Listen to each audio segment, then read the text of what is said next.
Instead of the path of least resistance, I started choosing the path of most resistance to prepare myself for the journey that was coming my way. And you realize through hard work, you can outwork anybody. No matter how badass they are.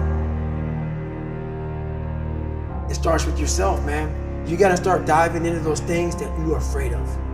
You don't gain confidence by going to the spot that makes you feel good. It's gonna be a false reality. And the second life gives you that challenge, all you wanna do is go back to what gave you confidence, is that happy spot. No, what gave me confidence was spending years at a kitchen table trying to learn how to read and write on my own, realizing I can't learn the way you learn. I can't, but I can learn. What gives you confidence, not being afraid, is overcoming the fear. That's what gives me confidence, is facing these things, overcoming them. And maybe not overcoming them every day, but facing them and facing them and facing them. Pretty soon like this, you know what, man, this is where it's at. It's not in that comfort zone. It's in the discomfort zone is where my confidence is getting built. That's where it's getting built.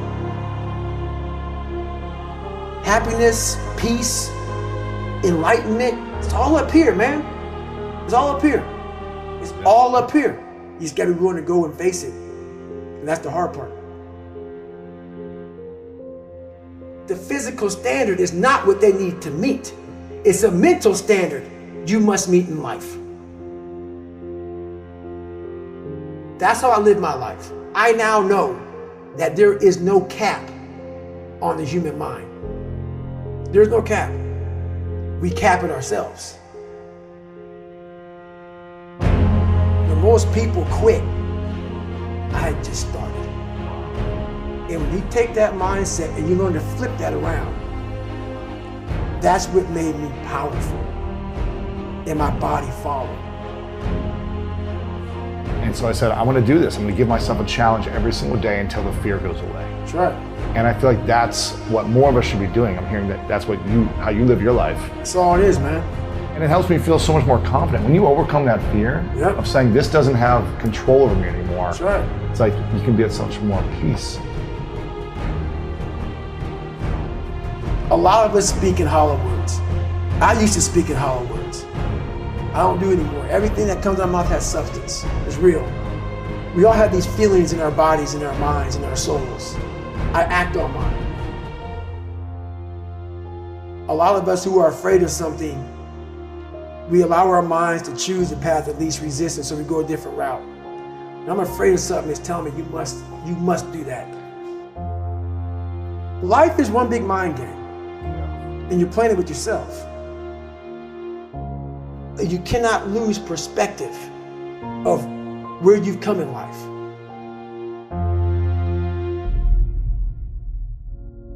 I'm trying to give people a different thought process of life, where failure, hell, disappointment, discomfort is a great learning tool. And many people don't understand that, but it's these few moments in life that you have. Like for me, I always talk about it. Rocky 1, round 14. That 1 2-minute and 13-second clip of Rocky getting up when Apollo knocked him down.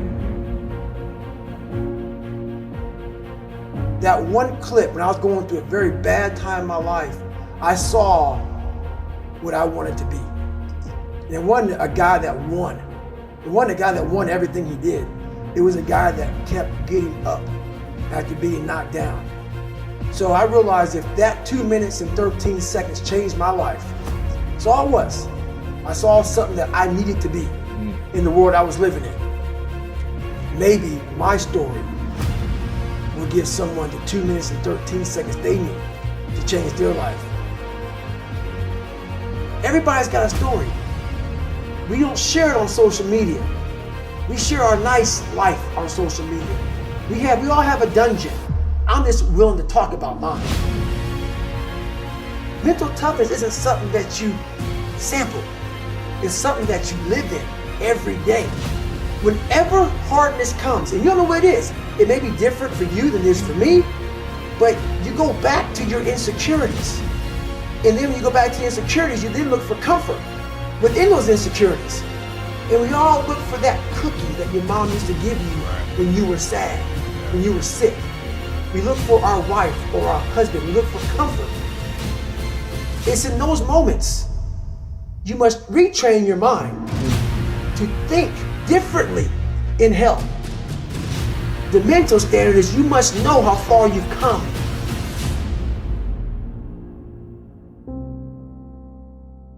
I walk in a room now and I know the hours and years and decades I put into David Goggins.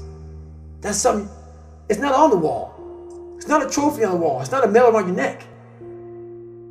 I don't care how you perceive David Goggins, because through my journey, I figured out the one piece I was missing. I thought it was cars. I thought it was women. I thought it was money. I thought it was everything. The one piece I was missing was me having the courage to face myself. Where I got my work ethic from was the hours I had to spend learning this. When you sit down and you're not smart, and you have a disability, and you still want to be at the top of your class, I didn't want to just get by. When I realized that I can learn through hard work, and I can beat the valedictorian in school, but I got put in 10 hours more a day than he does. You know what kind of strength comes from that? When you're sitting down, that guy that valedictorian studied for an hour, and you know I caught you. I have the work ethic to catch you. That's where David Goggins got really invented. Was at a kitchen table with 20 spiral notebooks that were empty, and then they were full. And when you can go through that, I still have them in my storage unit. You go through these spiral notebooks of your life, and you realize this is how I learned. This is unbelievable. It wasn't until I got real sick and my life got real quiet. I went from running 205 miles in 39 hours to I couldn't get out of bed. My life was taken from me. And that's when I realized I hadn't taken time to think about what I'd done in my life. I'd done all these things, but there was no finish line. I finished a race of life, and I wouldn't even receive my medal. I go on. I get in the car and I go. When I started figuring out life, that I was leaving so much in the tank. Once I realized, my God, man, I was this dumb, fat kid being bullied, and now I'm a 180-pound person who lost 106 pounds in less than 3 months. Learn to read, learn to do this, learn to do that. I was like, I need more. I was fueling my mind with everything. And I never took time to say, my God, you came from this hell, and you're here. I had come 8,000 miles from where I started. But if you never know that, you're still in the $7 a month place. So it's that quiet place. It's that place by yourself. It's those hours and years and decades by yourself in the grip of life. When life has you by the throat and choking you out, and you're sitting there calm because you're trying to figure it out. You're not panicking. You're not quitting. You're not throwing in the towel. You're saying there's a way around this. And when you figure it out, when life has you gripped in a vice, and you can figure that out, that's when you overcome. That's when you overcome.